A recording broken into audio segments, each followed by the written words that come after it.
Hey beauties, welcome to another video. আজকে এই নতুন ভিডিওতে প্রত্যেককে স্বাগত। তোমরা দেখছো মনের মতো এক্সক্লুসিভস এন্ড আমি সুদেষ্টা। অনেকদিন পর আজকে একটা ভিডিও নিয়ে হাজির হয়েছে, ভীষণ ইম্পর্টেন্ট একটা ভিডিও মেয়েদের কাছে তো অবশ্যই। থাম্বনেল আর ডেসক্রিপশন দেখে আশা করছি বুঝতে পারছো কি নিয়ে থাকছে আজকের ভিডিওটা। অনেকেই আমাকে জেনারেলি কোয়ারি করে থাকো বা জিজ্ঞেস করে থাকো যে দিদি অনলাইন শপিং করবো, চুড়ির মাপ চাইছে, কি করে বুঝবো চুড়ির মাপ কোনটা, বা মনের মতো থেকে তোমরা যখন লাইভ থেকে কেনাকাটা করো সেক্ষেত্রে তোমাদের একটা কোয়ারি থাকে আমি আমার হাতের মাপ জানি না কি করে তাহলে আমি চুড়িটা কিনতে পারি। তাদের সমস্ত সমস্যার সমাধান হবে আজকে। তাই আজকের ভিডিওটা শেষ পর্যন্ত দেখো, ভালো লাগলে একটা লাইক করতে ভুলো না, আর আমার চ্যানেল নতুন হলে চ্যানেলটা সাবস্ক্রাইব করে বেল আইকন ক্লিক করতে ভুলো না নতুন নতুন আপডেট পাওয়ার জন্য। চলো আর বেশি কথা বলবো না, আজকের ভিডিওটা শুরু করে ফেলি।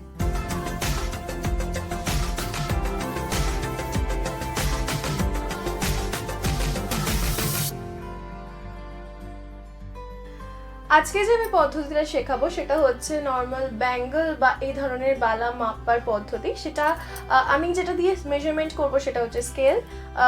বিশেষ কিছুই প্রয়োজন নেই, আর যেটা প্রয়োজন সেটা হচ্ছে তুমি যে চুড়িটা মাপতে চাও বা তোমার হাতে ফিট হয় এরকম একটা চুড়ি, তোমার হাতে ফিট হয় এরকম একটা চুড়ি লাগবে, ঠিক আছে? একটা পেজ লাগবে, ঠিক আছে, খাতা পেপার যাই বলো, একটা পেন লাগবে, আর একটা স্কেল বা তোমরা চাইলে কিন্তু মেজারমেন্ট টেপও ইউজ করতে পারো। প্রথমেই একটা চুড়ি নিয়ে নিলাম, একটা পেন্সিল বা পেন দিয়ে এর ইনার সার্কেলটা ড্র করে নেব।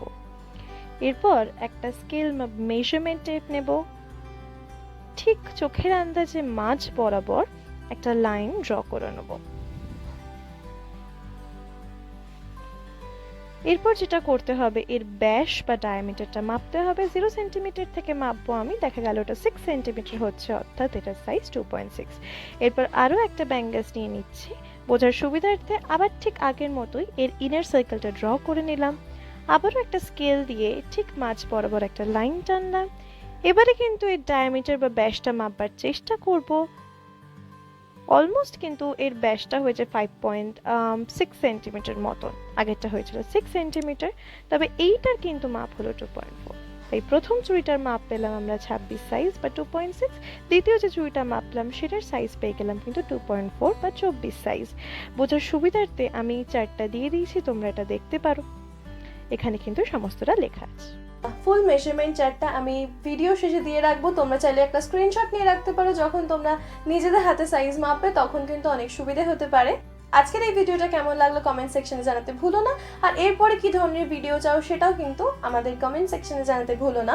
ভিডিওটা ভালো লাগলে একটা লাইক করে দিও, চ্যানেলে নতুন হলে আবারও বললাম সাবস্ক্রাইব করে বেল বাটনটা ক্লিক করতে ভুলো না। বন্ধুদের সঙ্গে প্রচুর ভিডিওটা শেয়ার করো, যাতে তোমাদের সাথে সাথে তারাও কিন্তু এই ব্যাপারটা জানতে পারে। বিকজ মোটামুটি সব মেয়েদেরই হাতের মাপ জানাটা আমার মনে হয় দরকার। সেখানে দোকানে গিয়ে বলতে লাগতে পারে, সেটা অনলাইন শপিং করতে লাগতে পারে, বাট এটা অ্যাকচুয়ালি খুব ইম্পর্টেন্ট একটা ব্যাপার। চলো দেখা হচ্ছে পরের ভিডিওতে, আর টিল দেন খুব ভালো থাকো, সুস্থ থাকো, টাটা।